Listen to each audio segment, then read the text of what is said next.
disability, military, or travel. None. Sabtu yang kelam bagi Donald Trump. Presiden Amerika yang paling kontroversial dalam sejarah modern tepat pada hari ini dihadapkan dengan pemakzulan yang memang menjadi tuntutan utama sebagian besar warga Amerika akhir-akhir ini. Seperti kita ketahui bersama, Amerika Serikat sedang mengalami pergolakan politik yang belum pernah terjadi sebelumnya. Presiden Donald Trump sejak ia memimpin negara ini di tahun 2025 telah melakukan hal-hal yang menggoyang fondasi demokrasi Amerika. Dan semua itu memuncak pada pekan ini ketika Trump mengeluarkan ancaman gila-gilaan terhadap Iran, tapi justru menjadi bumerang yang sangat merugikan bagi negaranya. Dikutip CNBC Internasional, anggota DPR John Larson menuduh Trump melakukan hal yang memalukan dengan perampasan berulang atas kewenangan perang, serta tindakan pembunuhan, kejahatan perang, dan pembajakan. Sementara itu, anggota DPR Rohana mendorong penerapan pasal 4 amandemen ke-25 yang memungkinkan pengalihan kekuasaan secara paksa karena presiden tidak mampu menjalankan tugas. Jika Kongres Amerika Serikat masih memiliki integritas, setiap anggota DPR dan senator harus melakukan pencopotan Trump hari ini berdasarkan amandemen ke-25, kata Hana. Selain itu, dia mengatakan dengan nada serius bahwa Trump telah melampaui setiap persyaratan untuk dicopot dari jabatan. Ia juga menyebut perang Trump melawan Iran sebagai perang ilegal dan perang itu telah merugikan jutaan keluarga Amerika. Perang ilegal Trump melawan Iran tidak hanya membangkitkan harga untuk keluarga Amerika, tetapi juga telah mengorbankan nyawa-nyawa Amerika. Pertanyaan yang harus kita tanyakan adalah, berapa banyak jiwa yang telah hilang? Berapa banyak keluarga yang telah kehilangan orang-orang terkasih mereka gara-gara Amerika kena hasut Israel? Ujarnya.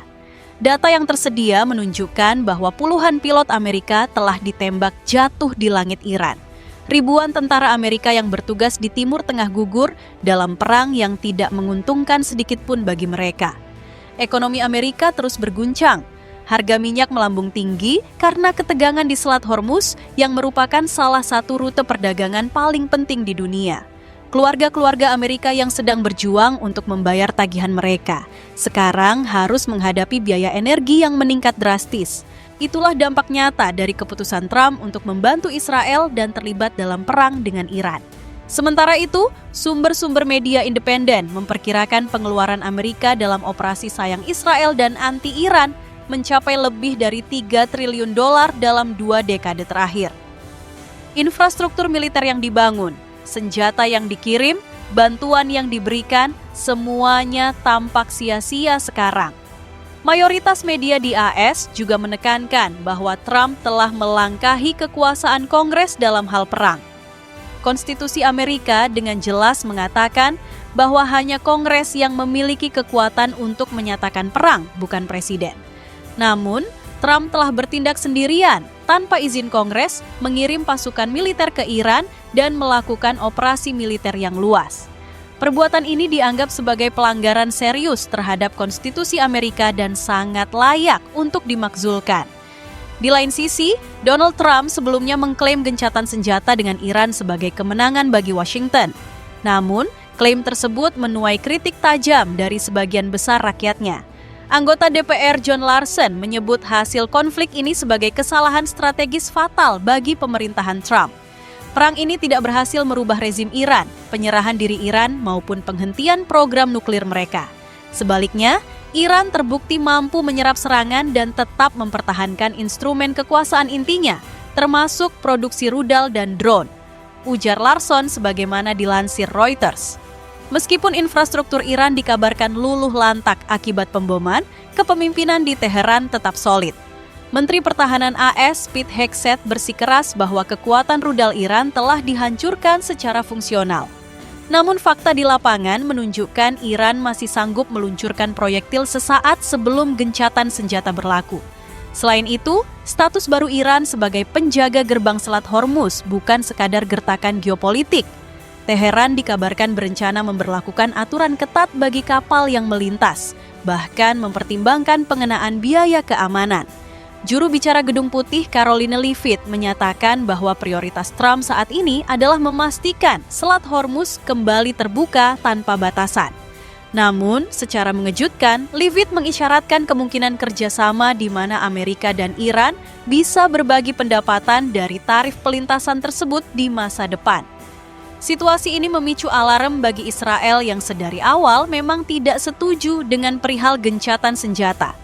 Analis Arab Saudi, Ali Shihabi, menekankan bahwa kendali Iran atas jalur air tersebut adalah garis merah bagi Israel. Kenaikan harga energi akibat kendali Iran diprediksi bakal memukul ekonomi negeri Zionis tersebut. Sementara itu, klaim bahwa Israel ditinggalkan Amerika Serikat menguat menyusul laporan gencatan senjata AS Iran dan kesepakatan terpisah AS dengan Houthi pada April 2026 yang dilakukan tanpa sepengetahuan Israel. Pemimpin oposisi Israel menyebut hal ini sebagai kegagalan total, di mana Amerika Serikat memprioritaskan kepentingannya sendiri. Israel merasa terkejut dan ditinggalkan karena Amerika Serikat mencapai kesepakatan dengan Iran dan Houthi yang berpotensi melemahkan posisi militer Israel di wilayah tersebut. Laporan menunjukkan Perdana Menteri Israel Benjamin Netanyahu tidak diberitahu mengenai perundingan tersebut yang menandai keretakan signifikan dalam aliansi kedua negara. Kesepakatan AS dengan Houthi misalnya tidak mencakup penghentian serangan Houthi terhadap Israel, melainkan hanya menyasar kepentingan AS dan meninggalkan Israel untuk menghadapi ancaman sendiri. Situasi ini menempatkan Israel dalam posisi geopolitik yang sulit, di mana dukungan penuh dari AS yang selama ini menjadi andalan terlihat mulai goyah dalam beberapa isu spesifik. Sementara itu, Iran mempertimbangkan kemungkinan untuk menjalin kesepakatan dengan Oman terkait pengendalian Selat Hormuz.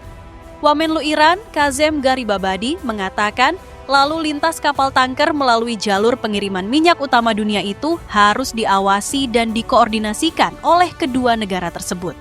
Tentu saja, persyaratan ini tidak berarti pembatasan, tetapi lebih untuk memfasilitasi dan memastikan jalur yang aman, serta memberikan layanan yang lebih baik kepada kapal-kapal yang melewati jalur ini, kata Garibabadi. Selain itu, Ketua Komisi Keamanan Nasional di Parlemen Iran, Ebrahim Azizi, mengatakan bahwa situasi di selat tersebut tidak akan pernah kembali ke kondisi sebelum perang. Azizi mengatakan proposal tersebut mencakup ketentuan untuk melarang pelayaran kapal yang terkait dengan negara-negara yang dianggap bermusuhan dengan Iran, terutama Israel. Azizi juga mengatakan kapal yang terkait dengan Israel, baik militer maupun sipil, serta kapal yang berlayar ke atau dari Israel akan dilarang melintasi Teluk Persia dan Selat Hormuz. Ia mengatakan ini akan berlaku untuk kapal yang kepemilikan, bendera, atau muatannya terkait dengan Israel, serta kapal militer atau kapal yang terlibat dalam kegiatan intelijen yang dianggap membahayakan keamanan nasional Iran.